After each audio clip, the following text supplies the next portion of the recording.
मन हुआ मानवता के लिए आशा भरी एक नई सुबह आई जब देश के पूर्वी प्रांत के एक छोटे से गांव हिमायतपुर बहती हुई नदी पद्मा के किनारे पैदा हुआ एक प्राण भले बुरे के विचार से विध्वस्त धरती को राह दिखाई, मुक्ति दिलाई।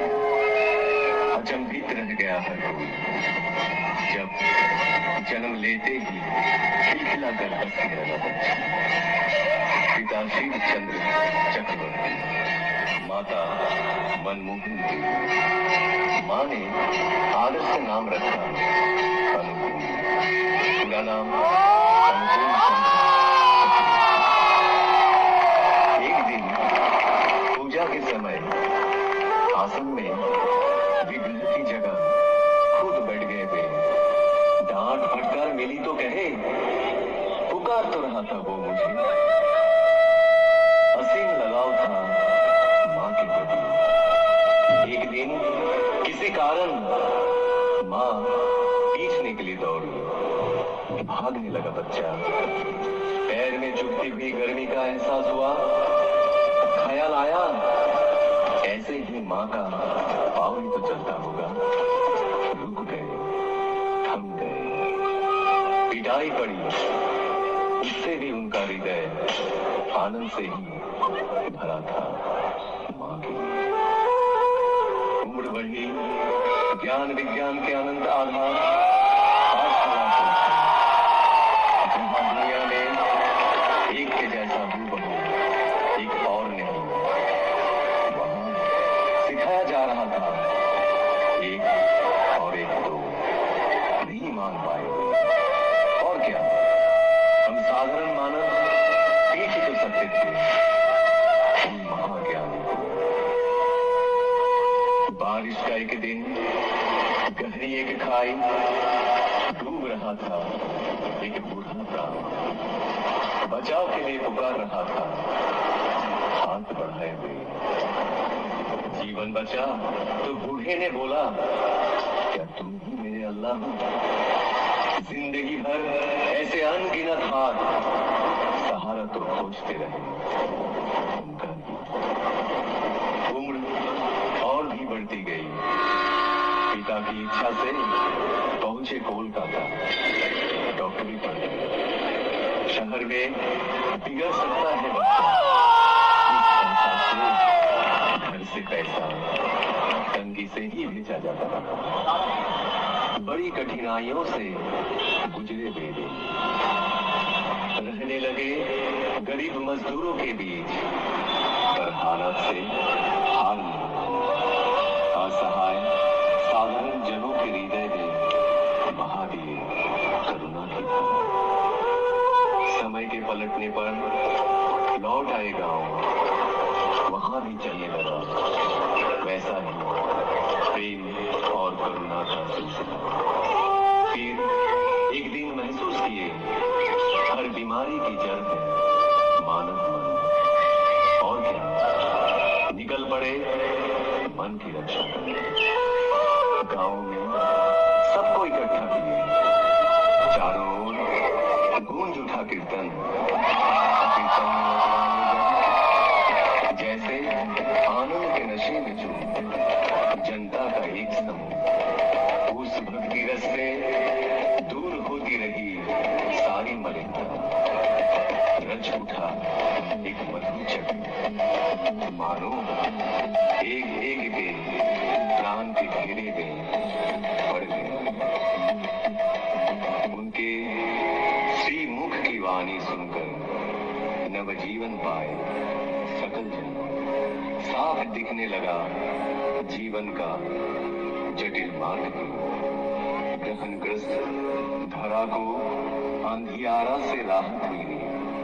जो भी पास पहुंचे तन मन से हुए हर्षित। हर एक जीवन की पटकथा परिवर्तन के मूल कारण ही थे। केंद्रित कर उनको एकत्रित होने लगे। आय आर्ट अर्थात शरणार्थी, ज्ञानी, जिज्ञासु, संत भी पहुंचे, दुर्जन भी, त्यागी, संसारी, धनी, निराश्रय, निरक्षर, सब आते रहे। आशा की किरण परिश्रांत हो गई। रचा कर्मशाला, रचा ज्ञानशाला, आपूर्ति के लिए आनंद बाजार भी। आश्रय पाने आकर प्रश्रय ही मिला हम सबको, बेहतर जिंदगी की हो।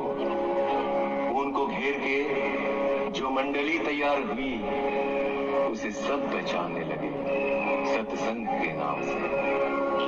ऐसे ही एक दिन अचानक उस गांव का सब कुछ पीछे छोड़ कर्म भूमि की हर कुछ त्याग चल पड़े पश्चिम की ओर, पहुंचे देवघर। साल भर बाद आई देश विभाजन के हलाहल से ग्रसित राष्ट्रीय स्वतंत्रता। अनगिनत घर बिखरे, अनेक प्राण बिछड़े, निराशा के वक्त कितनों को शरण दिए शुरू हुई वही कहानी दोबारा। महामानव की लीला का अंतिम पर्व देवघर में ही हुआ समाहित। जो रहे उनमें समाहित, जो रहे उनमें मगन, समकित हो आज भी पाते हुए अपने जीवन में हर एहसास में, हर कदम में यजन, याजन, इष्ट वृत्ति के माध्यम से नियमित, निरंतर ठाकुर को संग सुधा पाए हुए कई जन आदेश पाकर या तो अपनी इच्छा से, दिल और दिमाग से भी किए कोशिश, पर असफल रहे। वो कोशिश मानो एक तितली के अपने पंख लहराकर आसमान छूने का प्रयास जैसा। उनका संपूर्ण बयान करना कठिन ही नहीं, असंभव साबित हुआ। उनका व्याख्यान हो सकता नहीं, होता ही नहीं। ठाकुर की उपमा केवल ठाकुर ही है।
चंद्र जी की परमाराध्या जगत जननी श्री श्री वर्मा की परमाराध्या जगत जननी श्री श्री वर्मा की परमाराध्या जगत जननी श्री श्री वर्मा की परम पूज्यपाद श्री श्री वरदा की परम पूज्यपाद श्री श्री वरदा की परम पूज्यपाद श्री श्री वरदा की परम पूज्यपाद श्री श्री आचार्य देव की परम पूज्यपाद श्री श्री आचार्य देव की परम पूज्यपाद श्री श्री आचार्य देव की सत संग की सत संग की सत संग की वंदे पुरुषोत्तम वंदे पुरुषोत्तम वंदे आर्य पितृं वंदे मातृवर्गं वंदे वंदे हम दृष्टिदैवतं वंदे